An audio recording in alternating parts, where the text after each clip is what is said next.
Hello everyone and welcome to my YouTube channel. My name is Palek. Today I want to talk to you about becoming the woman of your dreams, and I will be giving you some steps on how to do that and how to become that woman. Now the first step is to define that woman, or let me say define your dream self. Picture your higher self. Take some time to reflect and imagine her. Who is she? What does she do? What are her accomplishments, her strengths and her weaknesses? What does she enjoy? How does she stay healthy? And what does your dream life look like? What does your dream day look like? After you have imagined this woman, you imagined this self, write all these things down on a piece of paper. This is very, very important because the act of writing down our thoughts helps us to connect to what we're thinking about. It's a very good way to come back to these notes in the future and see how far you've come and whether this dream woman has evolved. I want to say that your dream self can and will evolve with time as you grow. Your definition of her can and should change, so don't worry about getting it perfect at the first time. It's always a process. The second thing is to have a vision. Let's start by defining what is vision. Vision is the act or power which gives a direction to our life to make our goals and dreams a reality. It's important to have vision and purpose because it helps make our decision and create our lifestyle. You can't go anywhere if you don't know where you're going. I will be recording a video on the importance of vision in your life. Let me know in the comment section below if you are interested in such content. It's imperative to define what you're working towards. This is important, and creating a vision board makes visual the things that inspire you. You can put in inspirational visuals, you can put in inspirational images, or even words that you should be able to see this board every day to inspire you and keep you on track. So give yourself some time to develop this vision and do not rush it. Some of you may say that we can plan all that we want, but at the end of the day, it is what God has in plan for us that will actually happen. The good news is in Jeremiah 29:11, the popular verse that everyone knows that states that, "For I know the plans I have for you, declares the Lord, plans to prosper you and not to harm you, plans to give you hope and a future." This verse is actually a reminder that no matter what we're going through, God has a plan for us to prosper and hope for our future. Therefore, we should not give up. The verse also reminds us that if we seek God in our hearts, we will never be weary, even if we experience suffering in our lives.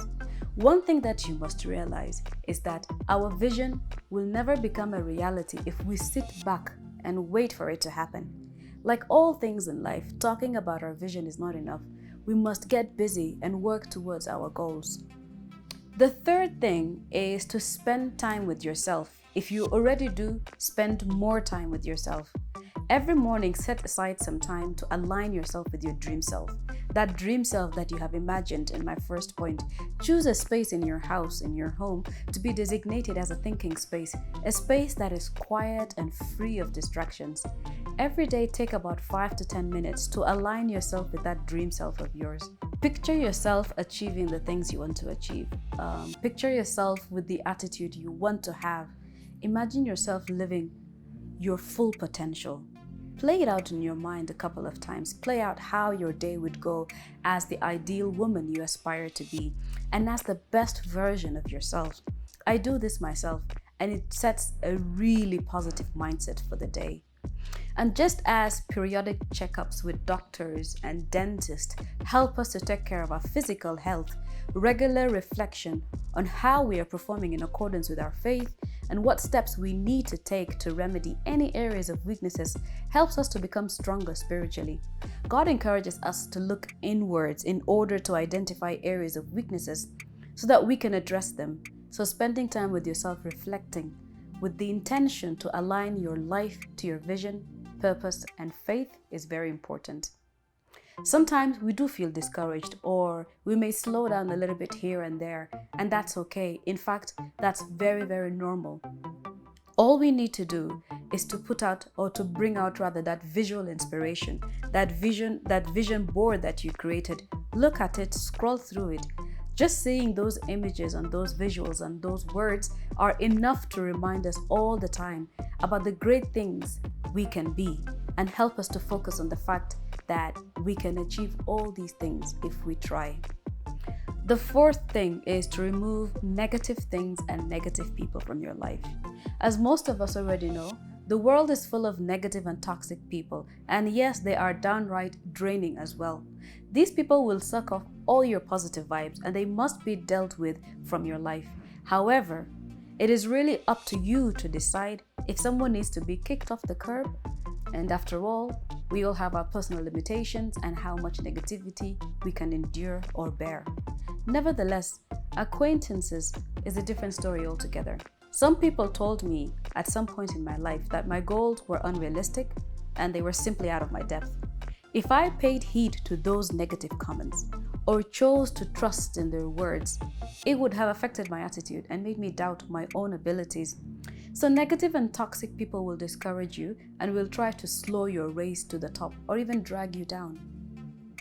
Once you get rid of these people, your positive vibe will return back to you. 1 Corinthians 15:33 tells us that do not be deceived. Bad company ruins good morals. So toxic and negative people are not known as energy suckers for anything. The main problem with these types of people is that if you hang out with them long enough, you will start seeing the world like them. So instead of positive thoughts, you'll start thinking negatively. This change happens very quietly and it will impact your thinking patterns and even change what you believe, even before you know it. If you hang around with people who share the same positive outlook of life as yours, you will see that there is a rise in your energy levels. When it comes to negative people, it's the opposite. They tend to drain your energy. So if you surround yourself with people who have nothing good to talk about, you may not realize it first, or you may not realize it fast even, but other people will start associating and judging you based on these people whom you hang out with. If you hang out with these negative and small-minded people and personalities, you look small-minded and negative because birds of the same feather obviously flock together. Apart from imparting negative energies, toxic people are incapable of speaking words of encouragement. And in this journey of becoming that you're starting, you need to hear those words of encouragement. They will always give you negative feedback. And in fact, they're so good at it that everything they say will make sense to you. So be very careful. In your life, there will be times when you're facing tough times or struggling a lot. What you need in these times is someone who can support and convince you that the work can be done. You don't need someone who does exactly the opposite, so find someone who will lift you, not drag you down. Remember that life is not long enough to be spent around grouchy, grumpy, crabby, and negative people because they tend to make our lives miserable. And I want to live my life with a positive attitude. I want to spend my time around quality people and try to limit my conversations with negative people to bring me more happiness and joy. The fifth and last thing is to apply the lessons that you learn to your life. Capturing these lessons learned in your life should not be a one-off event, no. It should be an ongoing effort throughout your life. This approach is strongly encouraged by all world leaders. Remember, we learn from both our successes and also our failures.